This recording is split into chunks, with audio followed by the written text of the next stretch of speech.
Hey y'all, this is AL Thick Madame, and this is the latest review recap on games people play. So, this episode started out with Layla still in the trunk of that vehicle, and at this point, we still don't know who's kidnapped her. You know, they want us to infer that it is the people who were at Lake Tahoe, but we soon find out that it's not. It is that guy, I think his name is Jamal, and just in case y'all forgot who he is the guy who groomed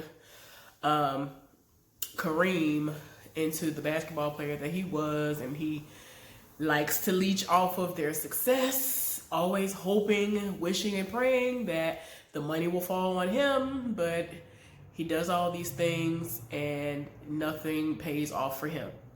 Anyway, yeah, he's the one who kidnapped her. So, before we get into why he kidnapped her, which I mean, it's still obvious, but you know, the specific details, the paparazzi are still outside of the King home doing the most, and they're restless, and the people who are, you know, the women who are the wives and girlfriends or whatever of the other players on the team that have been getting the closest to Vanessa, the two main ones popped up on her. The one that is Vanessa Simmons and the ditzy white girl. Anyway, they popped up on her and basically was like, oh, we got an offer to sell the winery. And they literally just got the winery, and it's like, what are you talking about? So they were kind of trying to pressure her into going on ahead and getting in on it so that they could sell it to someone for $10 million. And that's more than what they put into it. So she was like, well, you know, I got to look over it. And they tried to play her, and she was like, no, I went to law school. I know what I need to do. You can't try to trick me like that. You can't try to try me like that. So she ended up doing some digging. And later on, we find out when she talked to the lawyer guy who she slept with, guy she went to school with. What's his name? Bright. Y'all don't even want to say his name wrong. I feel like I'm going to say it wrong, so I ain't going to say it. But anyway, y'all know the guy who she ended up sleeping with. He said that everything is legit, but she was like, well, who is the company? All this other stuff. It was a shell corporation, and when she looked into the information herself, she was like, why are all my partners' names and faces on this page? So she began to quickly understand that they themselves owned the other company that was supposedly buying their winery from them, but because of all the drama that's been going on and surrounding her, all the really, really bad publicity and stuff that's going on with the death of the girl, Kalinda, they're not trying to hear all that. So they want to push her out. So in my mind, I kind of feel like if I were in that situation, just come to me and be like, girl, we can't have this kind of heat. Because if people find out that you're associated with our business, they are not going to want to come and support the business or whatever the reason, y'all. So I'm just saying, they could have just came to her and was like, girl, it's too hot and I don't feel comfortable being in business with you right now. I know this might come off wrong, mean, whatever, but girl, just you know, take this money, girl. Just take this money. And I would have been fine with that. I don't understand why they was trying to act so about it. So anyway, the paparazzi are still outside of their house, like I was saying, and that's what they did. They basically tried to butter her up first and brought some food. And it was like, oh, well, we understand when things like this happen or whatever. Because they've been in situations, I can't even say similar situations, where they were stuck in the house and people thought that something way more major was going on than it was. But in this situation, of course, it's way worse because they are murder suspects. So anyway, they were talking, and you know, I'm just glad that she knows what it really is, because I'm just like, I don't understand why y'all didn't come out with that to begin with. So anyway, MJ is trying to talk to Nia about, you know, this little list that they made. They have a little board up, and they're trying to connect the dots. so that they can, still kind of have a major story without really bringing Vanessa and Marcus in it like that, even though it's directly connected to them. She is not trying to hear nothing he has to say because she's on the phone trying to get in contact with Layla. And of course, Layla's not answering her phone because she is where? In a trunk. So, given that fact, she's trying to understand what's going on. She's kind of frustrated because, like I told y'all last time, she was supposed to go and meet up with her at her house, and she did. Apparently, unless she's just a terrible driver or the traffic is that bad, because they are somewhere in California, she said it took her like 2 hours to get over to where she was. So I'm like, okay, y'all doing the most. So she wasn't trying to hear nothing MJ was talking about, and she was just like, look, I'm trying to get in contact with her. I'm on the phone. So it got to the point where, he was dismissed because she had a phone call coming in, and it was from Terrence. Terrence was calling to give her information that she actually already knew, which was that Roxanne, had clients and people had been coming up missing and all this other stuff. But of course, he had another motive, which was wanting to know if she had given thought to what he proposed, which was, what your man got to do with me. And I'm just like, oh, you trash. He's like really trash. I hate guys like him. It's like, really? There are so many people in the world, but you just want to be trash. So anyway, back to Layla. Layla's still in the trunk. Y'all, they still have this magical light that has appeared for her to somehow have. And the car has stopped and she's yelling. Like, I forgot to mention that, like, when they finally showed what the car looked like, the guy was driving and we didn't see him at first. And like I told y'all, it's Jamal, the shady dude. Like, I can't deal with him. But anyway, she was yelling like, like you should anyway if you were caught in a situation like that. But she was yelling and people were just looking at the trunk like, what's going on over there? But nobody was like, let me pick up my phone, because I would definitely try my best not to bring attention to myself while looking at the vehicle and trying to get a plate or at least the accurate description of the vehicle, which was pretty great because the car is like lime green. Well, I mean, it's like slime green. It's a specific kind of green. It's green. It's like a I can't think of it, y'all. I used to know this color. It's like metallic green. I can't think of it, y'all. It's a specific color. It's a specific color name of green that I have heard of before, but I can't think of what it is. But y'all, it's the type of green that's like, nah. Like, when you see that, you already know there's no mistaking anybody else's car with that. But anyway, and it's an older model car, which even though a lot of people have older model cars, I'm just saying, I mean, they would have been able to spot that dead on. So what she's done is the car has stopped. She had sat up here and beat out one of the lights, the tail lights, and the tail light is on the ground. Now, with this particular car, since it's an older car and the type of car it is, I don't know if this is a deuce and a quarter. I don't know what it is. Y'all, I don't know why I can't think of what it is. But anyway, it's one of those that it's like, instead of like a square, it's like more rectangular and long. But yeah, it's enough for you to be able to see her whole face and like her chest when she's like laying on her side and yelling or whatever. So anyway, she done beat and kicked the thing out. And then eventually somebody walks over to the car, and that's when we find out that it is indeed Jamal. Because I heard the voice first. I said, I know that's not Jamal. And it was him. And he raggedy. So anyway, eventually he opens the trunk, and that's when we see that it's him. And eventually he took on the inside of this place. It's just some rundown, random place that he got so that nobody could find them. And the car is parked on the inside. So he is doing what he always does. He always got some fish somewhere. So I was wondering, I was like, are you just like a lot of older guys? Because I know a lot of older guys who act exactly like him, and all they do is eat catfish all day. So I was like, okay, what is really going on with the catfish? Like, or whatever kind of fish it was. I think it's catfish. But I was just like, okay, every time I see you, somebody making fish for you, or you making some fish and getting your life. So why? Y'all, come to find out, he wants to use Layla as a pawn in his scheme. Of Of course, he wants to use everyone. But he wants to use her in an effort to scare Marcus into giving him the money that he needs in order to purchase a business that he wants. He feels as though he has been owed, long overdue. He should have been had all this money. He should have been had his business up and running, and he wants to get a wing ding place, except it's not chicken, it's fish. And it's like, all right, you are so dumb. You are so simple.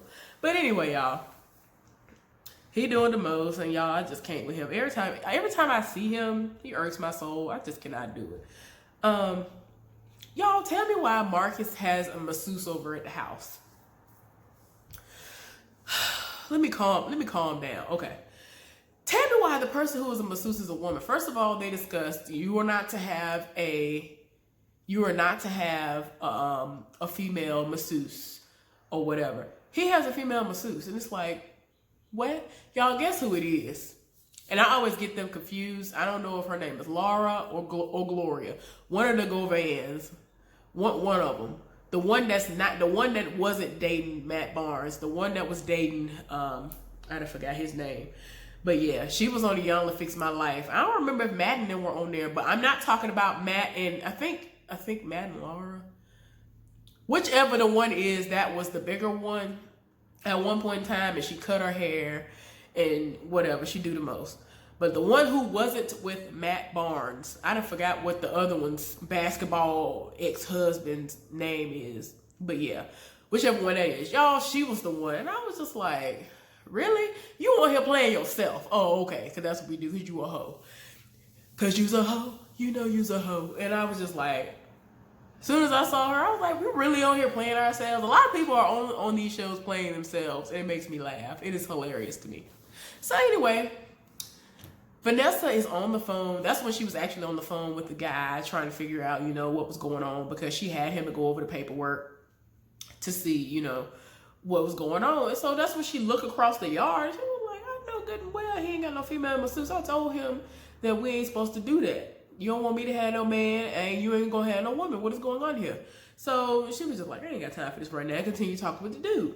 Y'all, eventually, before the end of the massage, the physical therapy or whatever else she thought she was doing, this heifer decided that she was gonna rub up his thigh and then suggested, maybe, since you're under so much stress, which isn't good for your therapy, maybe I can help you rub one out.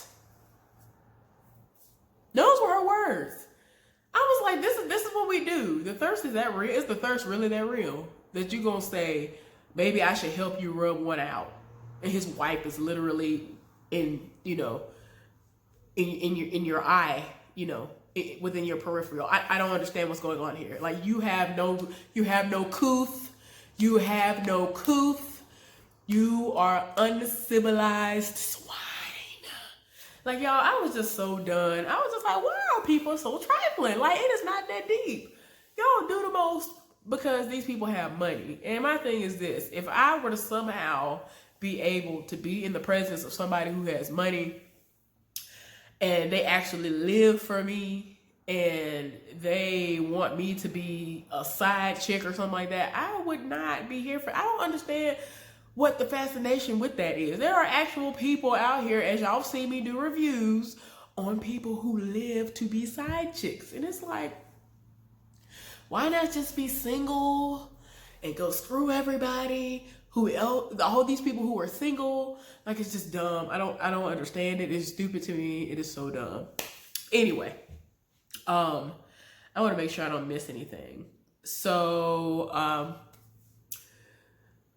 eventually it gets to a point where Layla is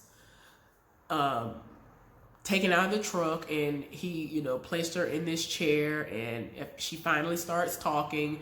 And he was like, I need to get what I'm owed. And he basically was saying that he needed a picture to be taken of her looking as though she's bound and gagged. And he was going to send it as a text message that says, this is Layla. I'm going to need for you to send me bring this amount of money to this location within a certain amount of time, or I'm gonna get killed. So he saw the message, his wife saw the message, and of course they got into an argument about that. He has already paid someone off before, and Vanessa's in her feelings was like, nobody care about that. You need to worry about your wife and your child. I don't care. And y'all, it's to the point where old dude was like, yeah, I will kill her and put her in your backyard. So you already have a murder investigation at your front door. For somebody to threaten, even just threaten this, it's like, what? And he tries to let her know, like, girl, I'm not gonna do all that. I'm just trying to scare him, let him know, kind of make him feel like I'm serious so that he will come up off the money. Y'all, he waited and he was in his feelings and he was like, come on, Marcus. And so she was like, well, maybe he hadn't seen the messages yet. And so he was like, I know he's seen the message. These young folks don't know how to, basically was talking about how a lot of people are attached to their phones and all this other stuff, which is true. So y'all, it got to a point where she was like, well, I have an idea. And the idea was for her to do a video this time where she was bound and gagged and she was on her knees and she was like, help me.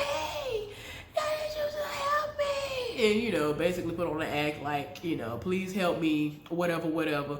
And, the threat kind of got a little bit more serious or whatever. And he was just trying to make it seem more realistic. Like, you need to get some urgency up in here because I need you to bring this money to this drop point. So his plan is, so he doesn't know it's him. He's going to have some of his little goons, little stupid little boys, be at the drop point. And then she'll be released then and all the other stuff. So she, meanwhile, keeps trying to get out of the duct tape or whatever that is restraining her wrists, because he was stupid enough to have a fork and knife, even though it was a butter knife, at the table. And every moment he got up and went somewhere and was talking to himself like a psycho, she would get it quietly up off the plate and try to saw away a little bit. And then when she felt like he was going to start turning around, she would stop. So anyway, got to a point where, when she came up with that idea, he was like, oh, okay, whatever. And she tried to act all chummy with him. And I'm like, ain't no way. Because he was basically trying to make it seem like, I'll give you a piece of it. Because he asked for, what, $300,000 or something like that. And he was like, I give you 5%. She was like, 5%? So eventually he was like, look, I can give you $30,000. So don't sit up here and act like whatever. I got to have enough money for this, that, and the other as far as the business is concerned. And so she tried to act like she was cool with it, right? So then she tried to act as if she needed to use the bathroom. And so, like a dummy, he let her loose. And she went in the bathroom. There was no way for her to be able to reach the window. So she was in her feelings. So eventually she came back out. And, she acted like she was supposed to act. And then he kept getting more and more paranoid as the moments passed by, and he still hadn't responded. And like, he's one of those people where he gets mad. He's mad at the world. He's mad at other people. It's like, how you mad these people are out there at practice and they're practicing their craft and they're getting paid for it? Why you mad? And you gonna tell them that they don't deserve it? He shouldn't even have the last name King. And he was talking about how he didn't deserve the money. And he was like, do you know how much money he make every hour? He make more money an hour than I ever make in my life. And I would make in a year. And I was like, oh my God. Like, he just in his feelings. Y'all so tired. So anyway, I'm thinking, okay, when's she gonna stab him? When's she gonna kick him in the balls and run? Like, what's she gonna do? But she doesn't know the area, so eventually, like I said, he's getting so paranoid. Then he gets to the point where he really is like, yeah, in his head, I'm going to have to go in here to kill you for real. And, be like, look here, I done killed her. So they start tussling, and I'm like, oh God, she finna kick him in the balls or something. So then she was like, wait, just wait. He might call, he might text. Y'all, eventually, like in the middle of all that, because he really was about to get her, the phone started making these noises, and it was Vanessa responding. So Vanessa said that she would bring the money. And yeah. So, you know, the trick would be her getting out of the house because the paparazzi are surrounding her house. Cool, whatever. Y'all, his little setup eventually goes wrong because I'll tell y'all about that in a minute. But anyway, so Vanessa, in order for her to get out of the house, she done put on a hoodie and all this other stuff, and then she makes a run for it. They don't show us her. They don't really show us except the end part. But anyway, she texted Nia and, you know, was like, "Are you busy?" And she was like, "Yeah." And she was like, "I need your help." So she ended up basically having Nia as her getaway driver around the corner or a couple of streets over or wherever she was. She ran, and then all the paparazzi were following her, and she was almost in the car, and that's when they turned the corner, and then she told her to go, and they sped off. And so Nia doesn't know what's going on at all. All she knew was that she wanted her to be there and to come pick her up. Cool. So eventually it gets to the point where she shows her what's going on. She has a gun, which is Marcus's gun that he showed her earlier in the series, this season. And, you know, he was like, you know, I have it to protect our house and all this other stuff. So, of course, she knew the combination, and she took it. And so she was like, well, instead of me dropping off the money when she appears, I was like, oh my gosh, girl. But she wanted to include Terrence, which we all know is a police officer, wanted to get him in on it. So when she reveals herself, and whoever else that might be behind it, these people can get arrested, and then Nia can then get a story or all these thoughts out here taking these people women and taking these people's men doing the most. And I was just like, girl, you doing the most. It was so bad because Nia was not expecting her to bust up out of nowhere with a gun. She was like, girl, what you doing with that gun? Y'all, it was crazy. So, y'all, he makes me so sick. Jamal irks my soul. Anyway, he was sitting over there like really like reminiscing. Well, not really reminiscing. He was really over there daydreaming about what it's going to be like for him to own this business. He could just taste it. And I'm just like, go somewhere, sit down. So, meanwhile, at the King house, Marcus is at the house, and Kareem had made it in. He'd made it in through the paparazzi. And he was like, man, what you doing up there? He was like, well, the paparazzi can't see me up there. He was like, man, if you don't go somewhere and sit down with your tall giraffe looking behind, which that's true. I'm like, you tall as I don't know what. And you light. You real light. They see you. They see you. They probably see you through the wall. You that light. So calm down. He is tall and light. Anyway, doing the most. Anyway, he ended up confronting him like, man, did you tell anybody else about me and Layla? And so he kept saying no, and then he was like, well, I told you, Mom. He was like, I knew it. So then he got in his feelings. He went and hobbled to the room because y'all know he's messed up. His ankle is messed up. He got his crutch. He hobbled into the room to the best that he can, all angrily. And he goes to get the gun, and the gun ain't in there. And, you know, he was basically like, man, you ain't gonna kill Jamal. And he was looking at him like, you must not know about me. Because he then connects the dots. He is the one who hit Vanessa in the face that day when she popped up at that hotel room. And he is behind all this other drama that's been going on. And, you know, like I said, he connected the dots as far as that's concerned, as far as the money right now. Because the only person it could be is him. Y'all, so Vanessa already gone at this point. He don't even know she is, you know, gone in connection to all this. I don't think so, at least. So tell me why dummy Jamal has gone to the drop location and he has chained Layla to the fence by her wrists. So she was like, well, that's a little bit too tight. And so he really over here believing her, trusting in her and all this other stuff. And he loosened them up. He was like, is that better? She was like, yeah. Y'all, this fool walked off to the car. I was like, man, this is going to be great.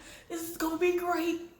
Soon as he turned his back, that girl took off. She was gone. Y'all, this heifer is running.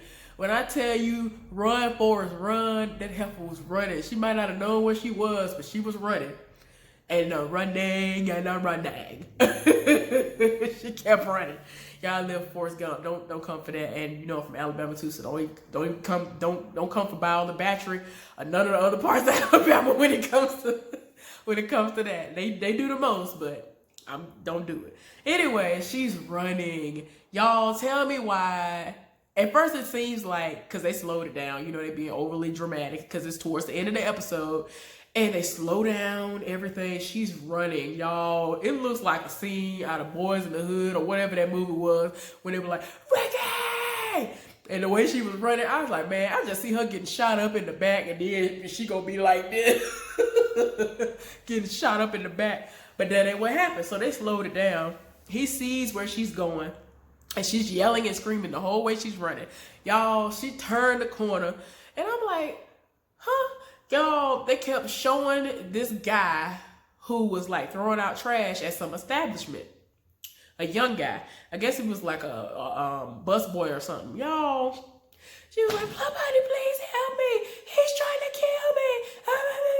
She kept saying it, and the boy looking like, oh my gosh, I don't know what I'm going to do.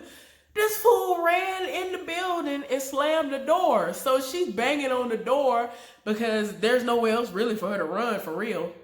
This fool that ended up having to get out of his car, he take off like this.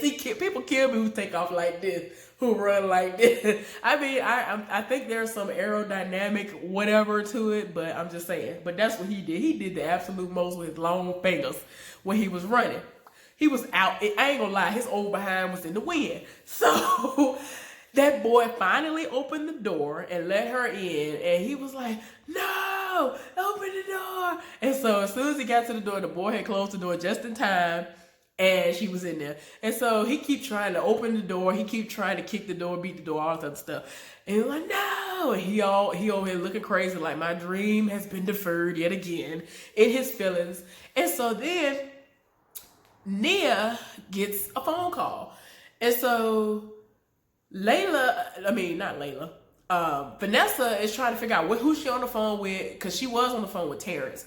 So that's what it was. She was on the phone with Terrence. She was so crazy. She just sat up here trying to answer her phone. Like, who are you? That's your best friend. But girl, you're doing the most. Like, she even said it all. She was like, girl, what's wrong with you? It's my phone. So she ended up answering the phone to see what Terrence wanted. Y'all, turns out he told her where she needed to go.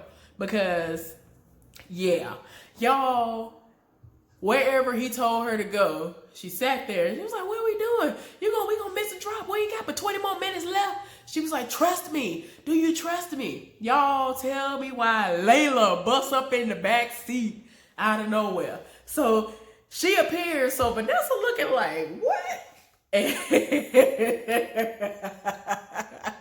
Y'all, and she still had the gun in her hand. So I was like, girl, please don't do it. Don't do it, Miss Celie, don't do it.